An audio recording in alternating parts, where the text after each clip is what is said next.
수학을 통해 우리는 다른 사람과 관계를 형성하고 그를 이해하는 방법을 파악할 수 있다.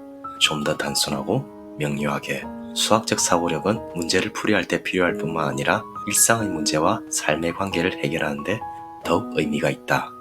함수나 도형을 적용한 관계를 생각하면서 중심은 정해져 있는 것이 아니라 내가 정할 뿐이라는 것을 깨달았다.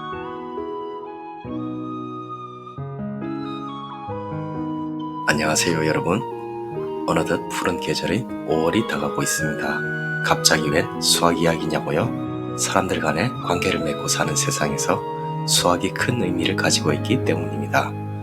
오늘은 권미애 작가님의 관계의 수학을 통해 사람과 사람의 관계를 따뜻하게 그리고 수학을 통해 더 아름답게 볼 수 없는지 살펴보려고 해요. 이 책은 인생의 중반을 지나 하나의 사람이 누군가의 딸로, 아내로, 며느리로 혹은 또 엄마로 좌표를 찍는 여정이 담겨 있습니다. 10년 동안 학생들에게 수학을 가르치면서 수학으로 만나는 아름다운 순간을 창조하고 있습니다. 여러분들은 사람들과의 관계가 어떠신가요? 세상에 완벽한 사람은 없습니다. 우리 모두 관계의 불안에 놓인 미지수니까. 영상을 통해 나와 가까운 사람들 간의 관계가 조금 더 아름답게 이어졌으면 좋겠습니다. 영상 후반에는 이벤트도 있으니 끝까지 들어주시면 감사하겠습니다. 관계의 수학, 저자는 권미애, 출판사는 국리. 그럼 시작할게요. 수학은 관계와 사랑의 과정이다. 수 이야기는 나의 탄생에서부터 시작된다. 루비가 탄생석인 7월, 나는 열기와 높은 습도의 세상을 간접적으로 만났다. 한낮 기온이 체온을 넘어 엄마의 숨소리는 점점 거칠어졌고 호흡은 불안정했다. 안정되고 편안한 아기 집에서 밖으로 나가는 것은 나아가기 두려운 세계가 확장되는 것과도 같았다. 양수와 태반으로 꽁꽁 감춰진 곳에서 나는 태어났다. 어린 시절 내 눈에 가장 처음 들어온 숫자는 5였다. 아들을 귀하게 생각하던 집안에서 남동생이 태어나면서 여기저기 들리는 얘기는 이제 가족이 모두 5이네였다. 어린 내 눈에 비친 5는 정말 대단하게 느껴졌고 그때까지 5가 존재하는 세상을 몰랐던 나는 이 수를 2번, 3번 더하며 새로운 세상을 열었다. 맞벌이 하시는 부모님은 늘 바빴다. 그래서 자연스럽게 혼자만의 수학의 세상에 빠질 수 있었다. 달력과 시계, 소꿉장난을 할 수 있는 부엌살림, 그릇과 조리기구 등은 내가 세상과 소통하며 놀 수 있는 도구였다. 부모님 없어도 든든하고 편안했다. 언니나 남동생이 함께하지 않아도 두렵지 않았다. 그곳은 수학이 만들어준 놀이터였다. 집에 있는 물건 중 숫자가 가장 많은 달력을 가지고 놀면서 같은 수를 여러 번 반복해서 더했고 거기서 출발한 곱셈을 이해하기 시작했다. 5의 배수로 나아갔으며 그 다음 2씩 더해지는 수를 발견했다. 처음으로 찾은 신세계였다. 어쩌면 이때 수학에서 가장 기본이면서 중요한 개념을 스스로 찾아가고 있는지도 모른다. 곱셈을 친구들보다 먼저 이해했다는 뿌듯한 마음에 엄마에게 내가 발견하고 이해한 최초 수학의 의미를 전달했다. 뿌듯함에서 시작한 수학에 대한 애착과 신뢰는 수학 공부를 하는 동안 성취감으로 이어졌다. 그렇게 수학과의 사랑이 시작되면서 수학에 대한 확신이 생겼다. 수학은 변함이 없다는 것을, 앞으로 나와 함께하리라는 것을. 어린 시절 수학은 혼자만의 세상에서 즐기는 놀이였고 이후에는 새로운 세상을 찾아가는 경이로움을 깨닫게 하는 계기가 되었다. 결혼을 하고서는 나를 찾는 여정에서 수학과 다시 만났다. 내 주변에는 크고 작은 원이 수없이 그려져 있다. 엄마와 남편, 자식, 학생들이라 할 수 있다. 그 원들의 중심과 반지름을 바라본다. 모든 원의 중심은 이들을 향한 내 사랑이다. 이후 그 사랑이 크든 작든 상관없이 일정한 거리를 두었다. 그러자 내가 그리는 원과 남편의 중심에서 시작한 원의 교차점을 찾을 수 있었다. 어떤 관계의 동선도 타인과 일치하지 않는다. 수업에서 만나는 학생들을 향한 나의 사랑에도 여러 감정이 섞여 있다. 그들의 열정, 호기심, 지혜, 버거움, 두려움, 회피 등 다채로운 감정을 바라보며 원을 그리면서 일정한 거리두기, 먼발치의 사랑을 다시 나눈다. 내 삶에 수학이 없었다면 나는 아직 진정한 사랑을 알지 못하고 끝없이 욕구에만 집중했을지도 모른다. 언젠가 마음 상한 딸을 달래며 동네 벚꽃길을 함께 걸은 적이 있다. 봄을 노래하며 걸으면서 흩날리는 벚꽃 잎에서 원주율을 보았고 세상에서 가장 아름다운 수식이라 일컬어지는 오일러의 항등식을 알려주었다. 기호는 여전히 잘 모르겠지만 엄마가 그려준 수식이 너무 아름다워요. 수학을 좋아하지 않았던 중학생 딸아이가 흥분을 감추지 못하고 격양된 소리로 했던 말을 또렷하게 기억한다. 관계의 수학은 수학으로 알게 된 내 삶의 관계를 중심으로 전개된다. 1장에서 나의 탄생으로부터 수 이야기가 시작된다. 이후 가정이라는 완전수를 찾기 위해 결혼을 선택했지만 이는 완전하기보다는 관계를 맺고 사랑을 알아가는 과정이었음을 깨닫는다. 2장에서는 노릇이라는 좌표를 통해 자식에서 부모 노릇으로 대물림되는 사랑을 말한다. 엄마에게 의무감을 지우면서 이 관계는 3장에 걸쳐 일상에서 만난 수학적 요소와 절대적 세상에서 만난 항등식으로 풀어낸다. 4장에서는 세상을 꼬인 위치에서 바라보는 나의 시선이 담겨있다. 나를 찾아가는 멀고 긴 여행을 하면서 관계학장에 가장 필요한 인내와 사랑을 배우고 다시 나로 돌아오는 과정으로 끝맺는다. 세상 처음으로 마주한 수. 세상에 나오기 위해 꼬물꼬물 움직이던 나는 계속 눈을 뜨고 있기가 부담되어 다시 감아버렸다. 이번에는 부드럽고 조용한 멜로디가 규칙적으로 연하디 연한 내 청각을 자극했다. 나오기 전에 있었던 세상보다 건조했지만 습도는 꽤 정확했다. 온도 역시 소스라치게 놀랄 만큼 차갑거나 뜨겁지 않은 걸 보니 우리의 소중한 만남을 위해 엄마와 아빠가 미리 준비했나 보다. 불과 몇십 분 전까지 잠들어 있던 나를 괴롭히고 깨워서 새로운 세상과 마주하게 한 부모님과 여러 사람들을 놀려줄까 하는 마음도 있었다. 여러 번 문을 두드리는 그들이 귀찮아 이제는 나가야지 하며 가볍게 생각했지만 밖으로 나온 일은 쉽지 않았다. 보호받고 있던 곳과 전혀 다른 세상을 접하는 건 여간 까다로운 게 아니었다. 나오는 길은 어두웠다. 엄마의 노력 없이는 혼자서 아무리 힘을 주어도 겨우 한 발짝을 뗄 뿐이었다. 엄마의 체력이 매우 중요했다. 한 발짝 떼려는 나의 노력과 엄마의 끈기 있는 에너지의 합작품으로 드디어 세상의 빛을 보았다. 흰 가운을 입었는 사람, 다른 옷이지만 복장이 같은 세 사람, 나를 아가라고 부르며 엄마와 나를 이어주는 줄을 자르던 아빠. 마지막으로 엄마와 눈을 마주치자 내 안에서 불꽃 같은 의무감이 생겼다. 울어야만 할 것 같은 의무감이. 길을 잘 찾아서 새로운 세상과 마주하고 두 분과 첫 대면을 한 것이 얼마나 행복한지 큰 소리로 알려주고 싶었다. 그런데 그 순간 모두가 나를 향해 큰 소리로 무엇인가를 계속 요구했다. 이제 겨우 세상과 마주한 지 1분밖에 되지 않은 나는 그 사이 처세술이 저절로 생겼는지 그게 무엇인지 정확히 알 수 있었다. 나는 3번의 심호흡을 대신해서 입을 삐죽거렸다. 그리고 모았던 힘을 큰 호흡으로 뱉어내며 비명에 가까운 소리를 질렀다. 응애. 숨죽이며 지켜보던 모두의 박수가 터졌다. 아빠는 물속에 있는 나를 흔들어대며 사랑한다 아가야. 이 세상에 태어나줘서 감사해. 사랑한다 아가야. 정말 행복하다를 반복하며 눈물을 계속 훔쳤다. 아직 침대에 누워있는 엄마와 마주쳤다. 그윽한 눈을 바라보며 궁금증이 생겼다. 엄마는 언제까지 저기에 누워있어야 하는 건지. 난 빨리 엄마 냄새를 맡고 심장 소리를 느끼고 싶은데 아직 엄마의 고통은 끝나지 않았던 것이다. 지금은 12월, 한 해가 마무리돼가는 시점이다. 망각이라는 신의 선물이자 노여움으로 많은 시간이 사라졌고 기억도 지워졌다. 시간이 사라지면서 삶 곳곳에 구멍이 뚫렸다. 나이 3살, 9살, 27과 28살 삶에는 구멍이 너무나 많았다. 태어나는 것도 나의 의지가 아니었고 태어나서부터 얽힌 관계도 나의 의지로 시작한 것이 아니었다. 살아오는 동안 나는 과연 무슨 수를 쓸 수 있었을까? 여기에서 수는 숫자를 뜻하는 수이기도 하고 방법과 수단을 뜻하는 수이기도 하다.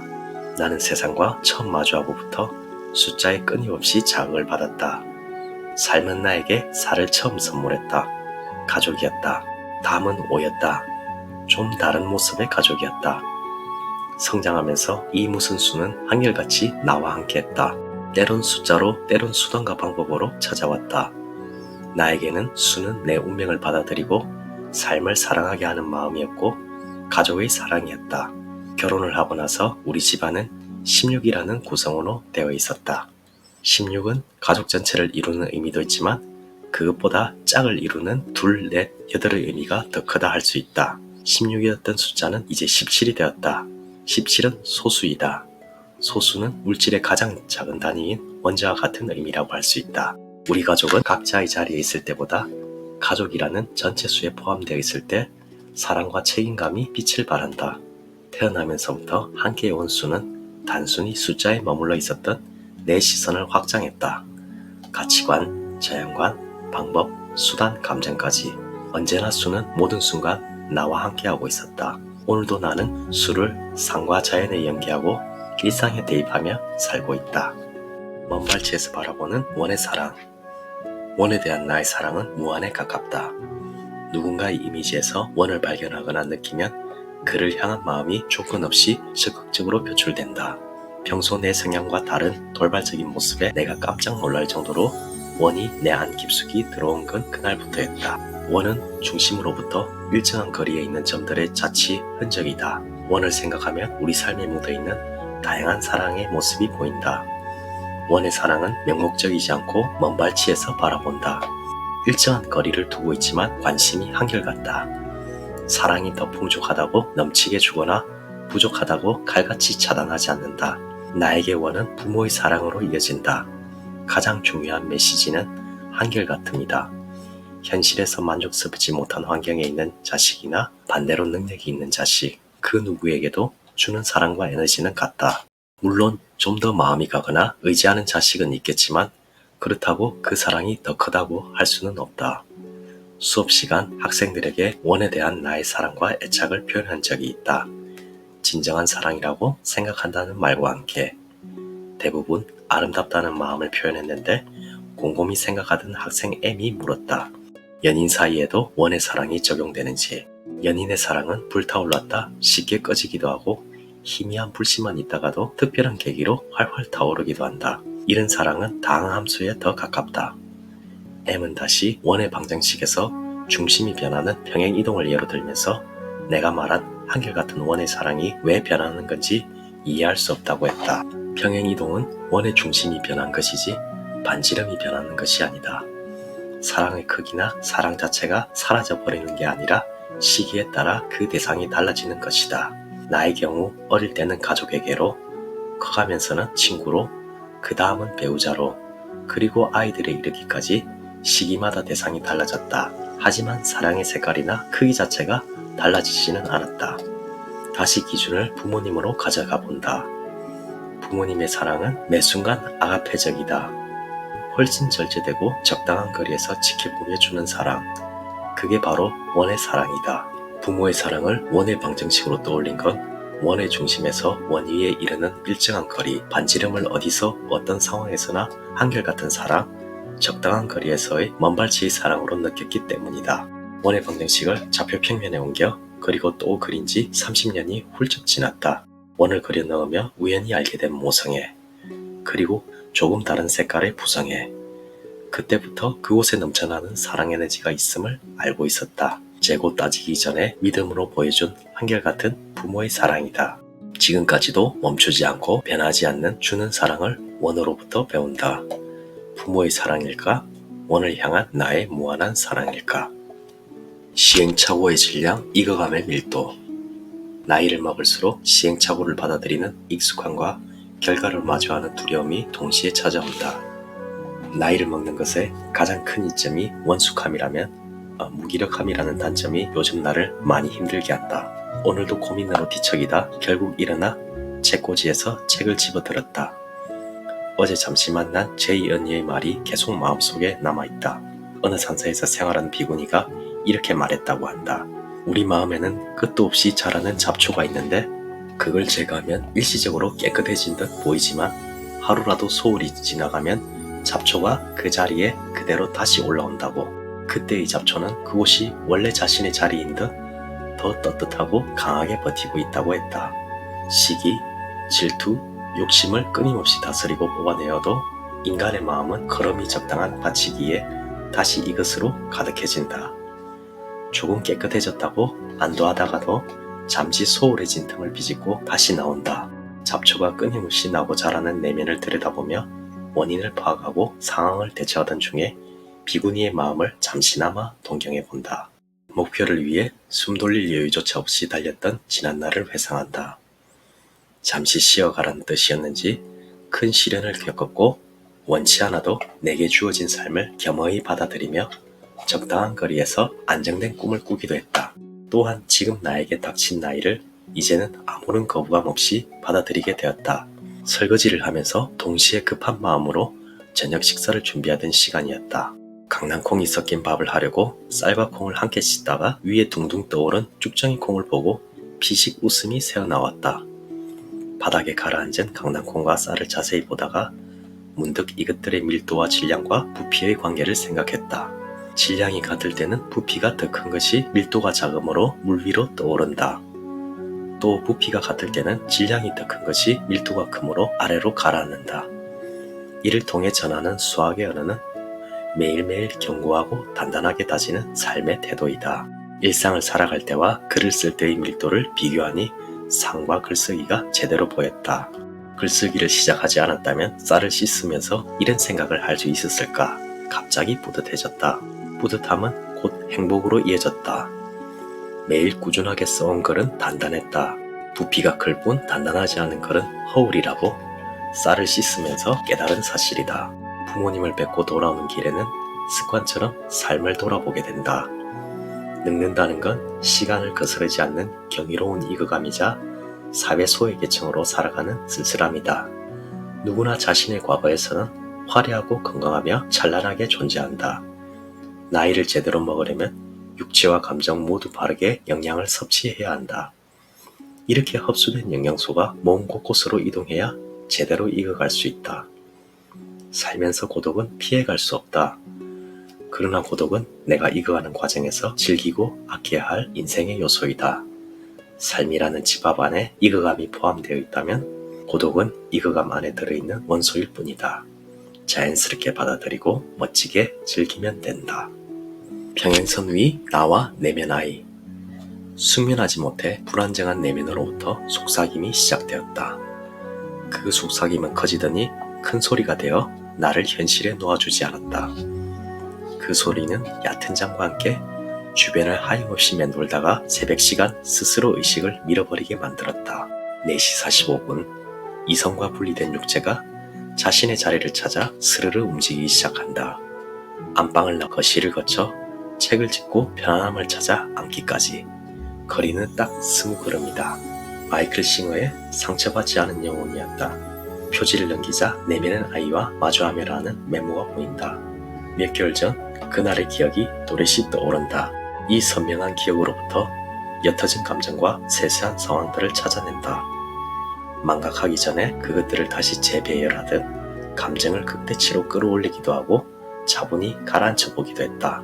그렇게 내면의 아이를 찾아 나섰지만 결국 나는 깨닫는다. 나와 이 아이는 평행선처럼 함께 움직이지만 영원히 마지막까지 하나가 될 수 없음을. 2021년 여러 작가들과 한 권의 책을 낸 적이 있다. 수학과 관련된 글은 아니었으나 결이 다른 작가들의 글이 책 한 권에 모아지자 에너지의 결과값은 최대치로 나왔다. 그중 몇몇 작가와는 줌으로 독서 모임을 진행하고 있던 참이었다.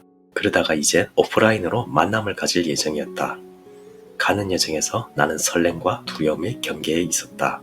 흔들리는 나를 잡아줄 무언가가 필요했다. 마카롱을 찾아서 무작정 천천히 걸었다. 당 충전을 하는 것은 부정적 감정의 깊이를 줄여주기 위함이다. 지금 이 감정, 두려움이 맞는 거지 마음이 얘기하기 시작한다. 내면의 소리가 이렇게 또렷하고 규칙적으로 들린다는 건 몸에서 좋지 않은 변화가 일어나고 있다는 것을 말했다. 잠시나마 이런 감정에서 벗어나고 싶었다. 마카롱을 들고 가는 손은 나눔의 가치를 행복으로 전향시켜 주었다. 사람들이 있는 그곳은 설렘으로 수줍게 문을 여는 나를 급히 끌어당겼다. 그곳에는 벌써 색이 다른 몇 개의 빛이 있었고 나라는 하나의 빛을 더하면 완성될 것 같았다. 그 믿음은 나의 마음을 차차 안정되게 했다. 그리고 착각하게 만들었다. 하나의 빛이 더해지니 두려움이 사라졌다고. 스스로 긍정적 에너지를 발산하려고 참 애쓴다는 느낌이 들었다. 여러 갈등 속에 있던 부정적인 나는 글쓰기에서 우주 안에 내 좌표를 발견했다. 기쁨이 충만했지만 내가 쓰고자 하는 글과 독자가 좋아하는 글 사이에서 고민하는 시간이 점점 깊어졌다. 먼저 내가 좋아하고 쓰고 싶은 글을 쓰겠다고 방향을 정했다. 하지만 나는 매 순간 갈등으로 갈림길에 서 있다. 나의 흔들림이 보였는지 몇몇 작가들이 가능성을 열어두라며 방향을 제시해 주었다. 하나의 목적지를 향하는 길이 하나만 있는 것이 아닌데도 불구하고 하나일 거라고 생각하는 집요함이 끊임없이 나를 괴롭혔다. 그래도 이 조언 덕분에 나를 건드리는 진동이 주기적으로 줄어드는 것이 느껴졌다. 비록 몇 회 되지 않은 대면 모임이었으나 그 가운데서 매번 즉흥적인 생각이 툭 하고 튀어나왔다. 며칠 동안 나를 괴롭혀왔던 문제까지 해결된 것처럼 평정심을 찾을 수 있었다. 여러 독서 모임을 하면서 한 관념에 대하여 포괄적인 정리를 하는 것이 가능해졌다. 멤버에 따라 모임의 색깔은 제각각 다르지만 독서 모임을 시작하게 된 그들의 신념은 비슷하리라 짐작할 수 있다. 모임을 시작할 때부터 함께한 이들의 각기 다른 빛을 보였다. 나는 그 빛을 확인하지도 못한 채 아쉬움을 남기고 먼저 그곳을 빠져나왔다. 현실로 발돋움할 시간이 이미 지나고 있었다. 아쉬움은 쓸쓸함이 되었다. 걷는 걸음에서 의문이 생겼다가 다시 사라졌다. 나는 과연 깨어있는 걸까? 언제까지 이 과정을 반복해야 해결이 되는 걸까? 내면의 아이를 찾아가는 이 과정에는 결과 없이 과정만 존재하는 걸까? 내 안의 아이가 너무 나약해서 못 견디고 주저앉아 울어버릴까봐 두려워지기 시작했다. 이때 두려움보다 한 발짝 앞선 용기가 속삭인다. 지금처럼 천천히 걸으라고. 앞만 보지 말고 주변의 기운도 좀 살펴보라고. 내가 잘해왔던 것을 편하게 하라고. 내가 남긴 흔적 후 여운을 나누었을 그들의 빛은 다시 다름으로 부각될 것이다. 각각의 빛들은 줄기도 방향도 다른 빛이 함께 모여 순백색으로 발산되리라 믿는다. 그러자 돌아가는 길에 머릿속과 두 다리가 잠시 가벼워진다. 평행선 위에서 나와 내면의 아이가 부지런히 각자의 길을 걷고 있다. 절대 떨어지지 않는 간격으로 평행선이 전하는 수학의 언어는 시작은 하나이고 참자도 하나라고 말한다. 나머지는 본연의 실체가 평행 이동된 직선이자 수없이 다른 모습으로 드러나는 페르소나이다. 잘 들으셨나요? 저자는 수학을 통해 다른 사람과 관계를 형성하고 이해하는 과정을 아름답게 풀어냅니다. 오늘부터 수학을 계산만 하는 머리 아픈 학문이 아닌 아름다운 관계를 창조하는 과정이라고 바라보는 것은 어떨까요? 작가님께서도 고맙게 저한테 책을 여러 권 더 주셔서 도서정정 이벤트를 하려고 합니다. 이 영상을 보고 느낀 점이나 자신의 생각을 댓글로 표현해 주시는 분들 중 추첨하여서 3분께 도서를 드리고자 합니다. 많은 관심 부탁드리며 책을 통해 주변과 아름다운 관계를 이루시면 더욱 좋겠습니다.